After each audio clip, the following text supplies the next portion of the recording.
欢迎来到星星频道，请点击订阅并关注，获取最新资讯。奔跑吧白鹿一哭封神，升旗时较真性情，游戏里却说玩不起。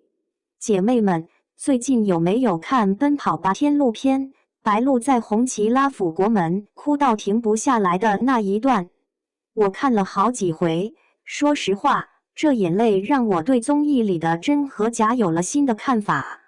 不像是那些硬凑感人剧本的环节，他这次哭的时候让人心里一揪，还忍不住想，我们到底是为了什么去买单？升旗仪式刚一开始，白鹿眼眶就红了。在海拔4733米的寒风里，他冻红的手指握着小国旗，眼泪一颗一颗的往下掉，全程都没抬手去擦。这样的反应是骗不了人的，生理性的哽咽和身体的紧绷是演不出来的。网友说的对，在那样的环境下，缺氧加上庄严感，情绪就会被放大到失控。他之后还说哭到停不下来，不是夸张，是身体先于心里有了真实的反应。有意思的是，同一个人在节目里玩假哭游戏，给闺蜜打电话装委屈，结果3秒就被识破，电话那头呵呵凭借呼吸节奏判断出他在演，直接一句没哭就行就挂了。白鹿当场发懵，吐槽10年交情就这么耍我。这种反差还挺真实的，会真哭的人不代表就会假哭。他的演技在面对真正的国旗时完全没用，反过来在对亲近的人表演时破绽一堆。扩展开来想想，为什么我们这么需要这种真实？当下网上到处都是剧本和人设，20来岁的我们刷手机看什么都带着这是不是演的怀疑，而白鹿那一瞬间的落泪，就像一根针戳破了过度防备的气球。在5100米国门前，如果他还能精准把控表情管理，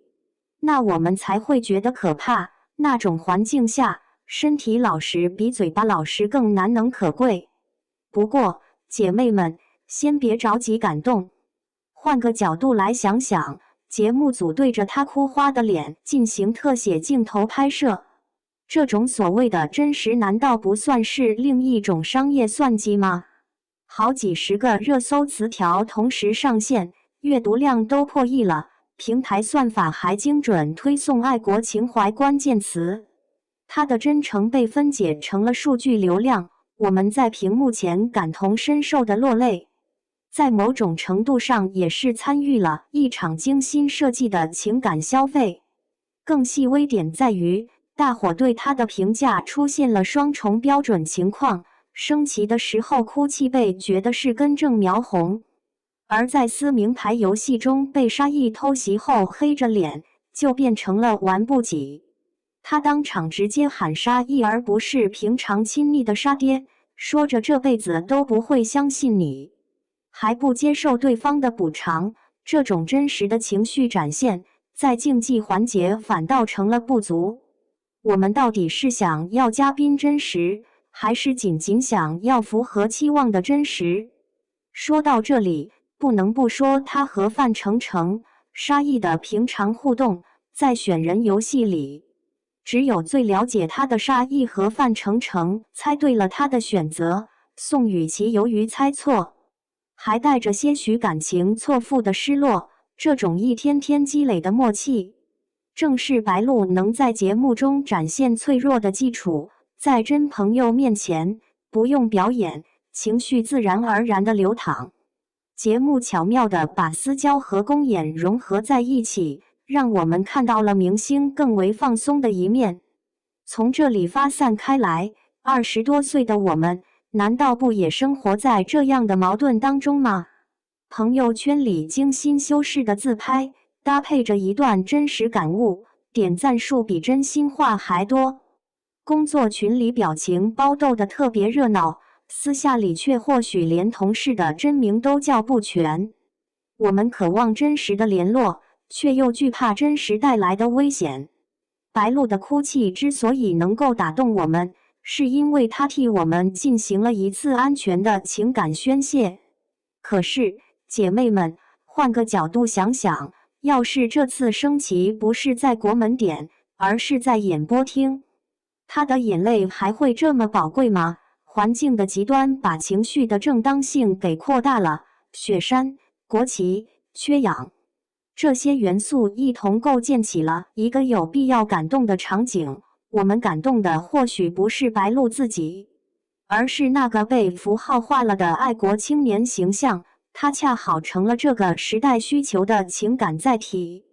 再深入一层，作为女演员，会哭是基本职业技能，然而白鹭的哭被单独拎出来赞美，这便表明内娱市场对女演员的要求已经窄化到感知力这个层面，不哭吧就觉得冷漠，哭得不好看又被说矫情，只有哭得恰到好处才被视作有天赋。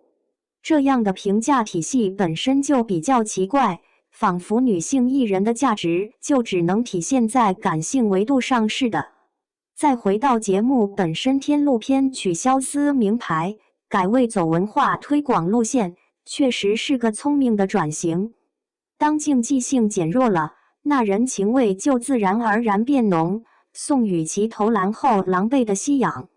李云瑞在高原篮球赛时那种帅强惨的反差，这些真实的狼狈比完美的胜利更能打动人。白鹭的哭恰好契合了节目调性转变的核心，让观众看到明星作为人的狼狈和感动，成了营销的标签，那真诚可就没了他最宝贵的不自知那股劲头。我们现在夸赞白鹭，实际上也是在给未来的真实表演定下新的标准。我们今天对这场哭泣的高度赞美，某种程度上也是在为未来的真实表演设定新的标准。所以，或许我们该学学电话那头的呵呵，面对铺天盖地的情绪输出，保持3秒看穿的清醒，不被环境裹挟，不被符号操控，只去观察一个人最原本的反应。说到底，作为观众，我们或许该跟电话那头的呵呵学学，面对扑面而来的情感轰炸的保持能在3秒内看穿的清醒，不要让环境影响自己，也别被那些符号限制，就看那个人最原本的反应。白鹭哭泣能打动人，是因为那时他忘了镜头，忘了人设，忘了自己是个顶流。对此，小伙伴们有什么看法呢？欢迎在下方评论区留言，和大家一起分享讨论吧。